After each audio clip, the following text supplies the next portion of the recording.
Selamat pagi, saudaraku seiman dalam Kristus. Salam sehat sukacita untuk kita semua. Marilah kita siapkan hati, pikiran kita untuk mendengarkan firman Tuhan. Tuhan beserta kita sekarang dan selama-lamanya. Inilah Injil Yesus Kristus menurut Lukas bab 11 ayat 14 sampai 23. Dimuliakanlah Tuhan. Yesus dan Beelzebul.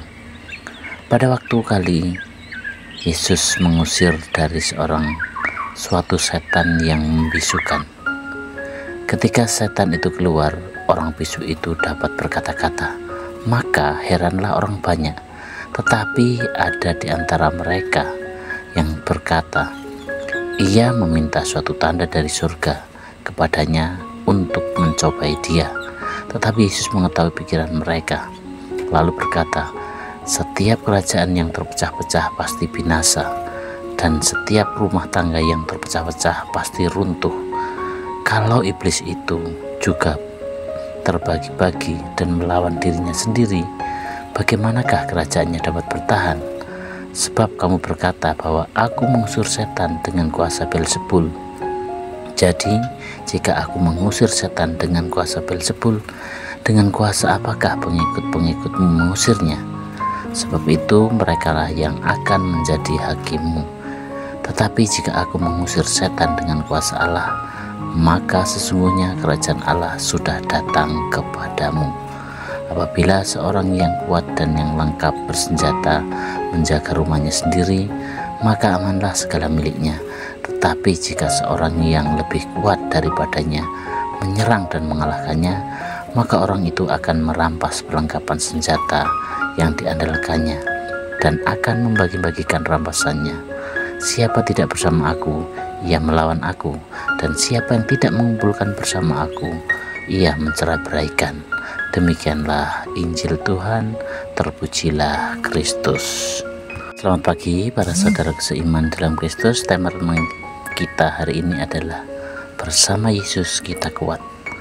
Dalam Injil Lukas 11 ayat 14-23, Yesus mengusir setan dari seorang bisu, dan orang itu pun bisa berbicara kembali. Tetapi beberapa orang justru menuduh Yesus bekerja dengan kuasa Beelzebul, pemimpin roh jahat. Yesus pun menjelaskan bahwa jika kerajaan melawan dirinya sendiri, maka ia akan runtuh. Ia menegaskan bahwa siapa yang tidak bersamanya, maka ia melawannya. Saudaraku seiman dalam Kristus, seringkali dalam hidup ini kita menghadapi berbagai tantangan, baik dari dalam diri kita sendiri maupun dari lingkungan sekitar. Ada saat-saat kita merasa ragu, takut, atau bahkan sulit melihat kebaikan di sekitar kita. Namun Yesus mengingatkan kita bahwa bersamanya kita memiliki kekuatan yang tak terkalahkan. Ketika kita memilih untuk berpihak pada Yesus, kita memilih jalan terang dan kebenaran.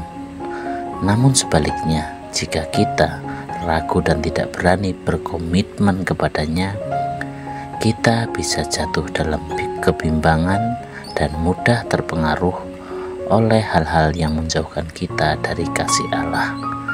Saudaraku seiman dalam Kristus, untuk itu mari kita bertanya pada diri kita sendiri, apakah kita sungguh-sungguh berpihak kepada Yesus? Apakah kita masih ragu atau sering terombang-ambing dalam iman kita?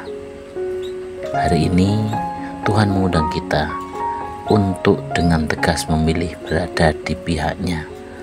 Dengan berpegang padanya, kita tidak hanya mengalami perlindungan, tetapi juga diberi kekuatan untuk menghadapi segala tantangan hidup.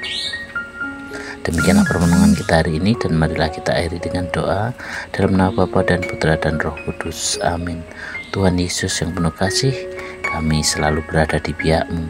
Kuatkanlah iman kami, agar kami tidak mudah goyah oleh godaan dan kesulitan dunia ini. Bimbinglah kami agar selalu memilih jalan-Mu yang penuh kasih dan kebenaran.